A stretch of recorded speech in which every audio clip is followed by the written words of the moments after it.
In 1987, Janet and her husband, Hank, have to leave for an impromptu mission. They're both scientists specialized in quantum mechanics and are capable of shrinking or enlarging anything, including themselves. Their daughter, Hope, runs to her mom's side, and Janet has to lie about where they're headed. They simply say their goodbyes, and Hope gets left with Rose, the babysitter. Together, the couple approach a missile aimed at the city. To disarm the missile, we had to get inside it. But it has already launched when they arrive. They both jump onto the missile, only to discover that the plating is the only thing blocking them from disarming it. Stranded, the couple tries to shrink to the size of molecules, but Hank soon discovers that his regulator is faulty, leaving only Janet's. It should have been me.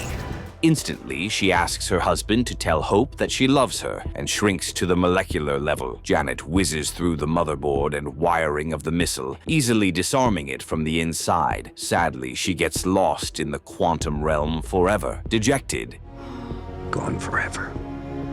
Hank returns home and breaks the bad news to Hope. The youngster bursts into tears in his arms, making her dad feel terrible. Many years pass, and a former petty thief named Scott successfully goes into the quantum realm and returns, sparking Hank's curiosity. He sits with Hope, and they discuss the possibility that Janet could still be alive in the quantum realm. The plan now is to find a way to bring Janet back. I think it's possible to bring her back. Present-day Scott, also known as Ant-Man, and his daughter, Cassie, crawl through a homemade maze for fun time and come out at the extreme with Scott reclaiming a micro-trophy. Just then, Luis, founder of Ex-Con Security and Scott's boss, interrupts to complain about the Karapetian buildings. He and Scott get into an argument. We have way too many security cameras, don't we? No, not at all. Only for Scott to give up and continue playing with his daughter. Together, they slide down the outdoor stairs, crash landing into the fence. Unfortunately, Scott's leg crosses the perimeter of his fence, tripping his ankle monitor. After Scott's entanglement with the Avengers in Germany, he was placed on house arrest for 2 years for violating the Sokovia Accords. He has only 3 days left to finish his sentence, but that doesn't stop the FBI from surrounding his place within minutes. Agent Jimmy Woo, the officer in charge of Scott's case, has his men search every inch of the house, explaining that it's just protocol. Cassie interrupts him, wondering why the agent can't leave her dad alone. Why can't you just leave my daddy alone?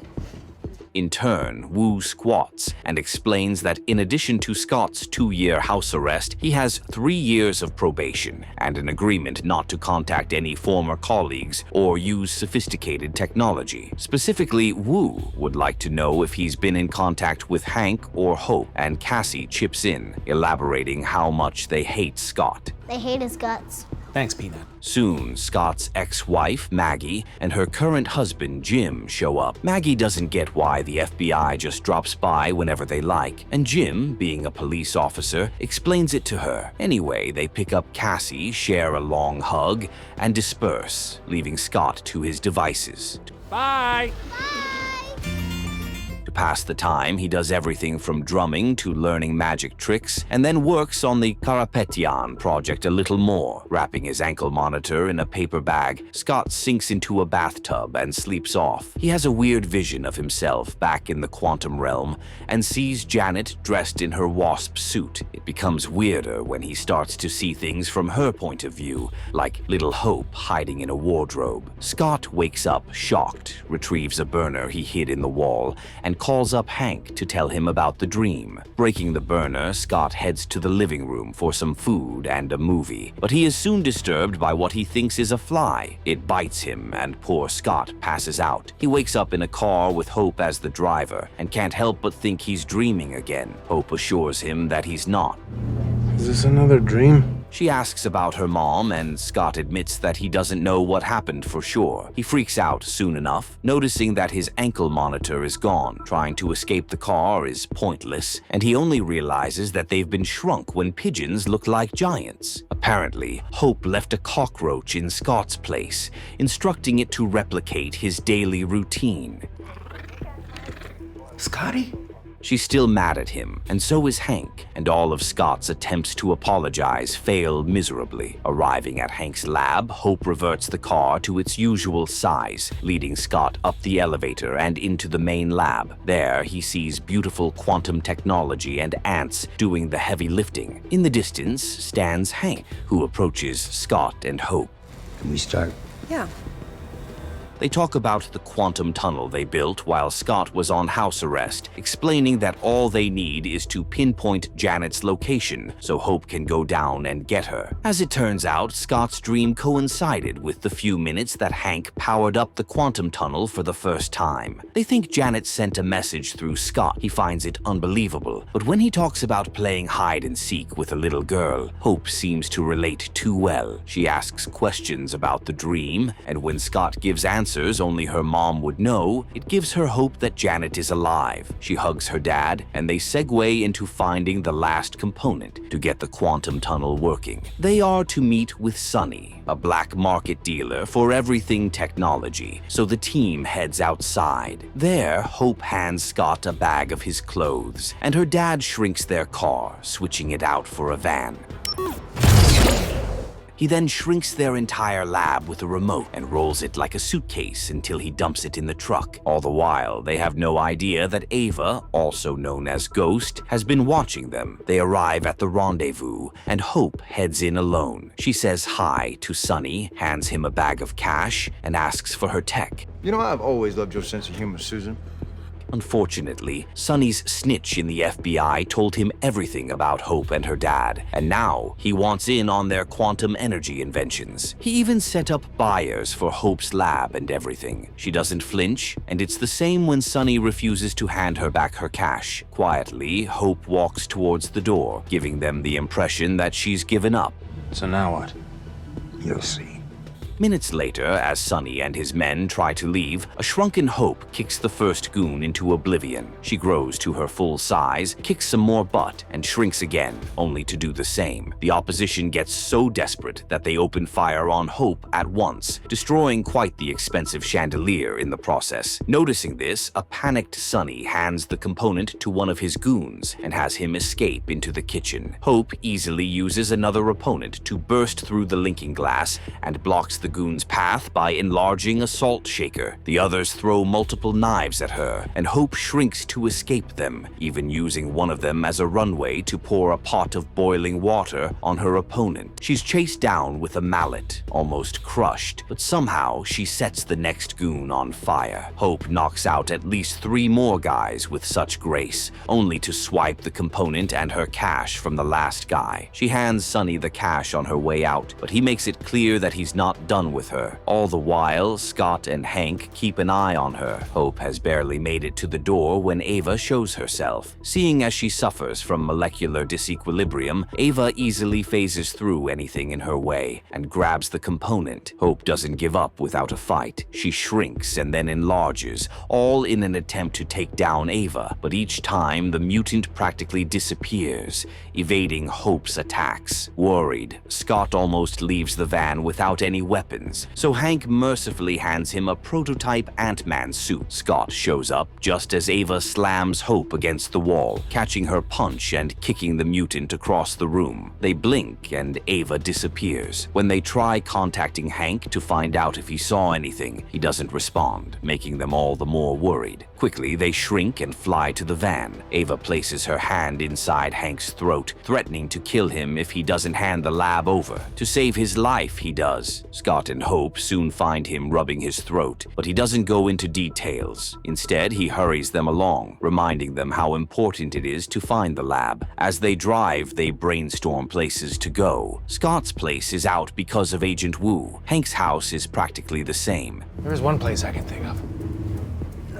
This leaves Luis's firm, Ex-Con Security, as their last option. The moment they arrive, Luis fanboys over Hank, later arguing with his subordinates Kurt and Dave about living beyond their means. Anyway, the shenanigans stop when Hope yells at Scott. Hank admits to putting a tracker on his lab, but whoever sent Ava knew about it and disabled it. Hope then has the idea to track the lab's radiation, but they'll need a quantum spectrometer to do that. Everyone else has no idea idea where to get one, everyone except Hank. He suggests reaching out to Bill Foster, his friend from an American agency responsible for all things extraordinary. Despite Hank having a falling out with this man, everyone present coerces him to reach out. Hey, I'm risking everything by being here. Don't you think we should check? Meanwhile, Ava arrives at her hideout with the component and the lab, but she feels too nauseous. Staggering, she takes off her suit, dumps it, and makes her way into a chamber designed to stabilize her molecules. On the other hand, Hope, her father, and Scott arrive at the university, wearing hats and glasses for disguises. They then crash Bill's lecture on quantum mechanics. Bill clocks them the minute they step into his class and sends his students home early. That'll be enough for today. Thank you, ladies and gentlemen. You may go.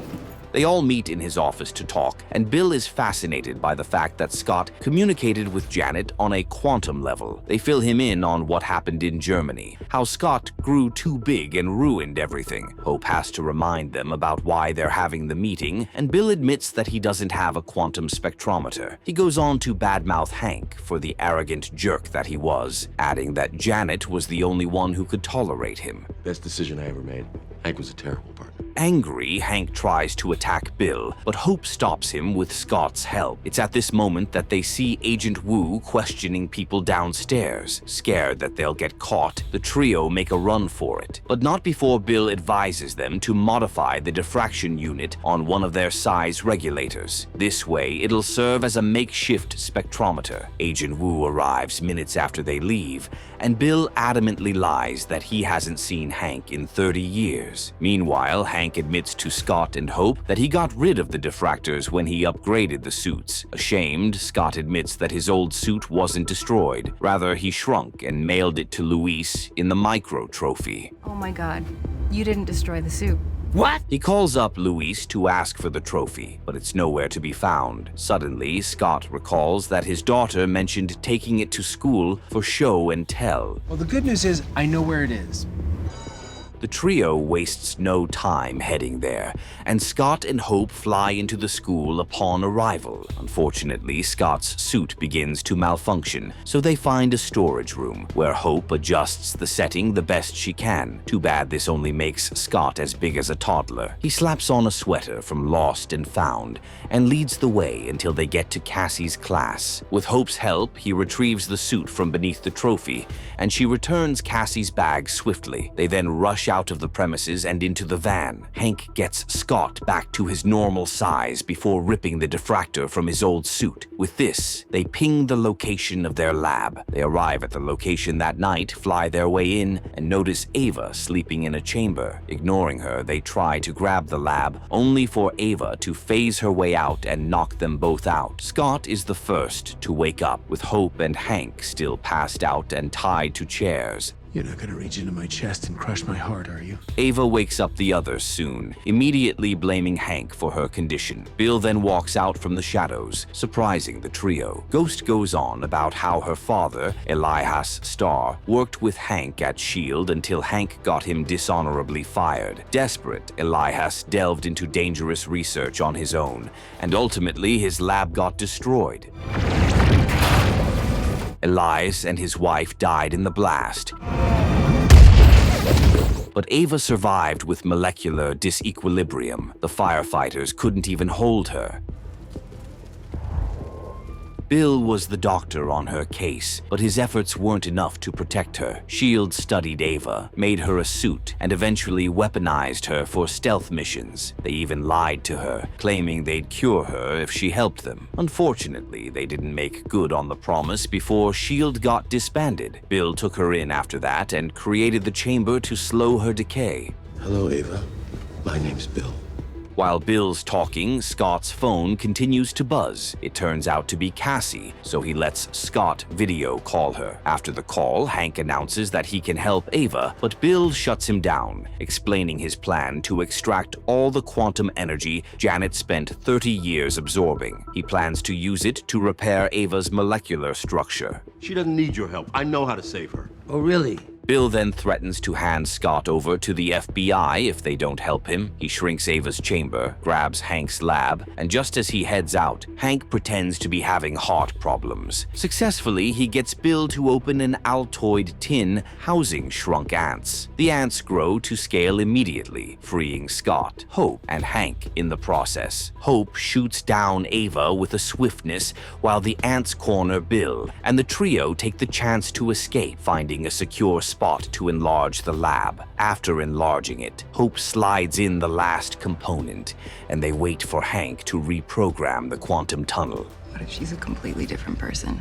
Luis calls later about a problem with the Karapetyan presentation, claiming that it's due by morning. He even promises to come to Scott's location, but it's difficult to explain, seeing as it's somewhere in the woods. At ex-con security, Kurt and Dave practice their presentation, impressing Luis. He's heading for the door when Sonny shows up with his men, asking for Scott's location. Luis doesn't cooperate, so Sonny calls up Uzman, a talented psychoscientist who perfected a truth serum. Meanwhile, Bill informs Ava that she has only a few weeks to live, pushing her to consider kidnapping Cassie to get Scott's attention. In turn, Bill threatens not to help Ava if she goes through with the kidnapping. I know I will, but not like that. Pissed off, she leaves, claiming that there are other options. Back at ex-con, Uzman injects Luis with the truth serum, and seconds later, they can't get him to shut up. Sonny asks about Scott's location, but Luis breaks into their origin story instead. He explains how they met in jail, how Scott got out and started working for Hank, and how Scott met Hope and hooked up with her. He even lets slip that his company is on the verge of shutting down.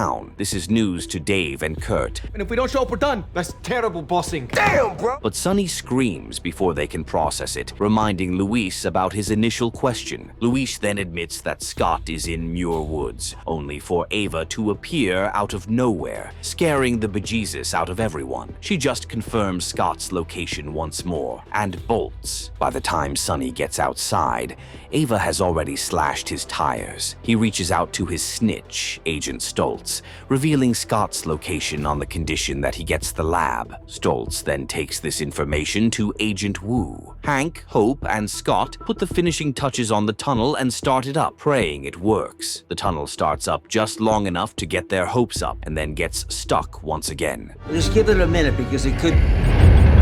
While the others panic, Scott rushes to the computer, claiming that he has to fix the algorithm. Seeing as he knows practically nothing about quantum mechanics, it becomes obvious that Janet is speaking through Scott. She confirms this by cupping their faces and admitting that she missed them. After taking a moment, Janet gets the tunnel up and running. She advises them to follow the frequency of her voice like they would a tracker. So Hank does the math, and the algorithm pinpoints Janet's true coordinates in seconds. Then, Janet tells them to meet her at the wasteland behind the quantum void, adding how dangerous it is. Apparently, they have only 2 hours to find her, or it'll be another 100 years. You have to meet me at these exact coordinates. Janet then kisses Hope on the head and exits Scott's consciousness, leaving him awkwardly holding onto Hank's hand. Later on, Hope prepares to shrink to the subatomic level, and a scared Scott can't stop spewing advice. He's interrupted by a call from Luis, who warns him about Ghost and the feds. Consequently, he alerts Hope and Hank, and their expressions say it all. They hate him. Now they have to turn off the tunnel, shrink the lab, and run away again. Amidst the chaos, Scott asks to borrow the Ant-Man suit, seeing as the feds are en route to his house. Hope just yells at him to leave, refusing to involve him in their mission any further. With no time to spare, Scott shrinks himself and mounts a flying ant. Cassie, Maggie, and Jim arrive at Scott's house to search for Cassie's shoes. They don't find him anywhere, but Cassie is amused by the giant ant she finds in the bathroom. Seconds later, the feds barge in, led by Agent Wu. They ransack the place, but on the way up the stairs, Cassie blocks Agent Wu, But Daddy's super sick. I'll see about that. explaining that her dad is really sick. He doesn't believe her, so he pushes past her, only to find Scott coming out of the bathroom. Wu is dumbfounded at this point. Sorry, I'm just really sick.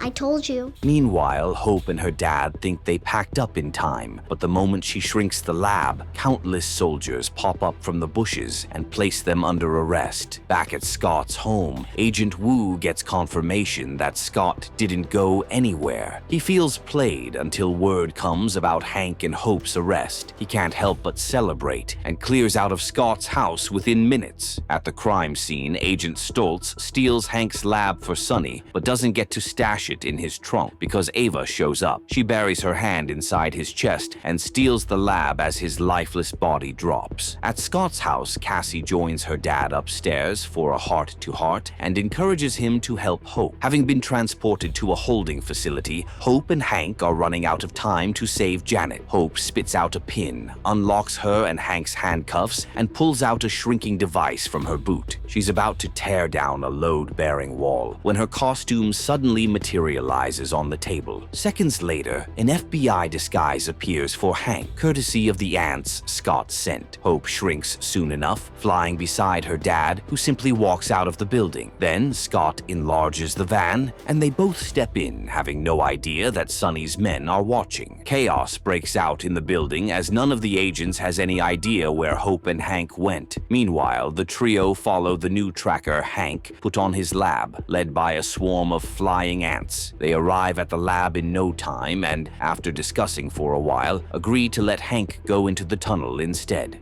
Let me do this, Hope. Please.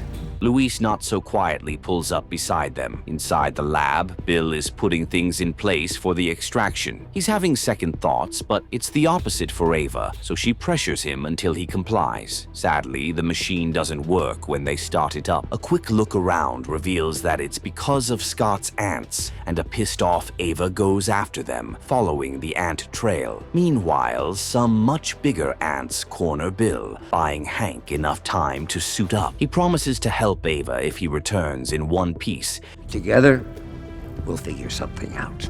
and traps Bill before stepping into the quantum ship. Unfortunately, Ava catches Scott off guard, slamming his head into the window and kicking him through the walls like a rag doll. While Ava kicks Scott's butt, Hank tells his daughter that he loves. He then shrinks himself and disappears into the quantum tunnel with less than 15 minutes to find his long-lost wife. Instantly, Hope condenses the lab. Luis retrieves it, and they drive off in the van. Scott also shrinks himself and flies after them, leaving Ava frustrated. Meet us at the rendezvous point.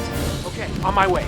Sadly, Hope comes face to face with Sonny and his men, and it becomes a high-speed chase. Hope leads them on, shrinking the car just before impact and causing the opposing driver to crash. She even leads them to a busy T-junction, shrinking the van just in time for about 4 pursuers to crash into each other. Luis prays to survive as they meander through the debris, but nothing shakes Hope's resolve. Meanwhile, their little debacle causes Hank's ship to lose connection, and he admires the beautiful world of microorganisms while he recalibrates the ship. Hank almost becomes food for these microorganisms, but luckily, the ship recalibrates in time for him to zoom off. Having crashed most of Sonny's cars, the gangster sends bikers after the lab. The moment Scott materializes in the van, Hope asks him to take the wheel, and though confused, he complies. She shrinks the nearest bike, while Ava steals one for herself. Hope then enlarges a Pez dispenser and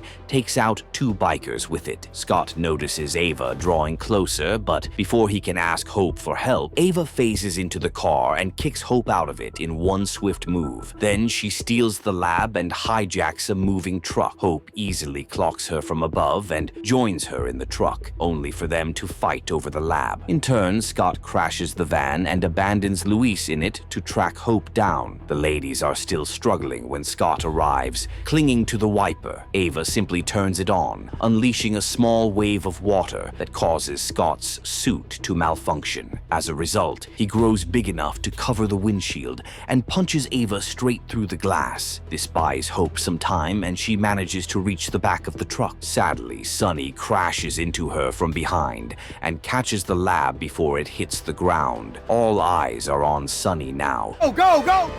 I'm going after him. But Scott's suit decides to malfunction again. He grows bigger than the truck and has to screech it to a halt. Scott then rides it like a scooter as he tries to link up with Hope. Meanwhile, Hank arrives at the quantum void, a deathly silent place. Only Hank's ship breaks the silence as he increases his velocity to get closer to Janet, and he ends up landing not so gracefully. Outside, Luis realizes that they left the lab's remote in the van, and Hope instructs him to bring it to them immediately. She helps him locate Hank's box of cars, and Luis picks the coolest one, switching it out for the van. He drives as fast as he can while Hope breaks into the car of his pursuers, easily defeating them all and rejoining Luis. Scott, being a giant now, quickly catches up with Sonny and kicks the car into the closest wall. Sonny makes a run for it, slipping into a corner so Scott can't follow him. In time, Sonny boards a ship at the bay. Anyone see a southern gentleman carrying a building? Leaving Scott to pray that his suit works just this once. God answers, and he shrinks to the size of an ant. Several attempts to board a flying ant are ruined by the birds at the bay, and even when he gets one, he has to jump into the ocean for fear of getting eaten. Growing huge again, Scott swims up to the ship, nabs the quantum lab from a reluctant Sonny, and pokes him for the fun of it.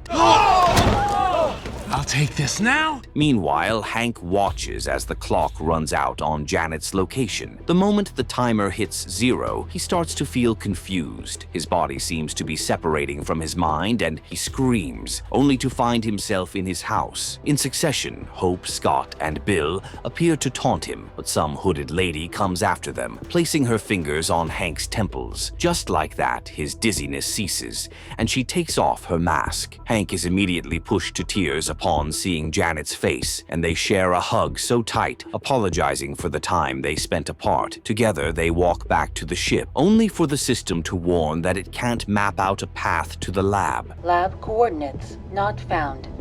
Outside, it's Scott's turn to feel dizzy. He manages to get the lab to shore and faints seconds later, splashing a boatload of water on the crowd. The whole thing is captured on the news, tipping off Agent Wu. At the same time, Hope rushes to help Scott and asks Luis to grab the lab. Okay. While Hope dives in after Scott, Luis runs like hell to reach the lab. Sadly, Ava pops out, kicks him in the chest, and retrieves the remote. Right there, she enlarges the lab, not caring that it's on the bay. In turn, Hank's ship alerts him that the lab is back to scale, and he and Janet make their way out, enlarging as they go. Anyway, Hope gets Scott's suit to shrink him and can barely see him amidst all the dust. She eventually fishes him out of the ocean, but is scared when they make it to shore. After a few minutes of calling out to him, Scott opens his eyes, and an emotional Hope hugs him. Sonny and his men catch Luis by surprise, holding him at gunpoint. Unfortunately for them, Kurt and Dave are also around. The two tase Sonny's men, and Luis tackles Sonny. Pushing through the crowd, Bill makes his way into the lab and finds Ava already starting the machine. He tries to explain that Janet is brilliant enough to find another way, but Ava just throws him across the room and begins the extraction process. Janet finds it hard to breathe as a result. And Scott, escorted by Hope, also enters the lab, cutting Ava off in time. Angry, Ava attacks them, but Scott and Hope tag team against her. They beat her at first, but Ava turns the tables on them, knocking Hope onto the ship's mini runway. Just then, Hank's ship bursts out of the quantum void, and a scared Scott grows big enough to grab Hope and shrinks back as he jumps to safety. Unfortunately, Ava gets slammed into the nearest wall. Hope notices her mom the moment she comes out of the wrecked ship, and without uttering any words, they embrace each other, tears rolling down their cheeks. I missed you so much. Hope reunites with her dad next, and Scott and Janet do the same. Then Ava struggles to her feet, only for Janet to feel her pain. She stops everyone from hurting Ava and places her hands on her head, using her newfound powers to stabilize her molecules. Do you know she could do that? Luis comes running after this, warning them about the numerous cops approaching the lab. Outside, Kurt and Dave tie down Sonny and his men and inject them with truth serum. They go on to confess everything they've done to the cops. And we have killed many, many people. He's in charge. In turn, Scott and the entire gang rush out of the lab, and word reaches Agent Wu about a giant mere minutes later. He arrives at the location to find out it's just an enlarged, empty suit. Damn it, Scotty, reduce yourself! The others escape with this chance, and Hope drops by to pick up Scott's shrunken suit. Shortly after, they all get into Luis's ex-con bus and drive into the sunset. Meanwhile, Ava tries to part ways with Bill, but just like he promised, he refuses to leave. I'm not leaving you. As for Agent Wu, he and his agents find Scott drumming in his house and can't even understand how he got there so quickly. Given that his house arrest is over, Agent Wu deactivates Scott's ankle monitor, setting him free. The next time you do something bad, I'll be there. The first thing he does is to pay Cassie a visit, only for it to turn into a family hug. After Kurt and Dave take down Sonny, ex-con security gets a ton of investors, including Mr. Karapetian, who's happy to do business with them. It would be an honor to be in business with you as well. Hank and Janet set up their home by the water and go on to live happy lives. Later on, Cassie joins Hope and Scott for a shrunken movie date, where the youngster reveals that Scott only wants Hope as his partner. I wanted to be his partner, but he said he wants you. They're still basking in this beautiful moment when a moth lands on their car to ruin it. Much later, Janet, Hope, and Hank send Scott into the quantum void to retrieve healing particles for Ava. 1. The mission goes smoothly, but all three of them turn into dust, leaving Scott stranded in the void. Although placed on house arrest, Scott's past couldn't be left behind. He jumped through unimaginable hoops to help Hope, the love of his life, find her mother. Luckily, he had all the help he needed to come out successful. Never be the guy who thinks he can do it all alone.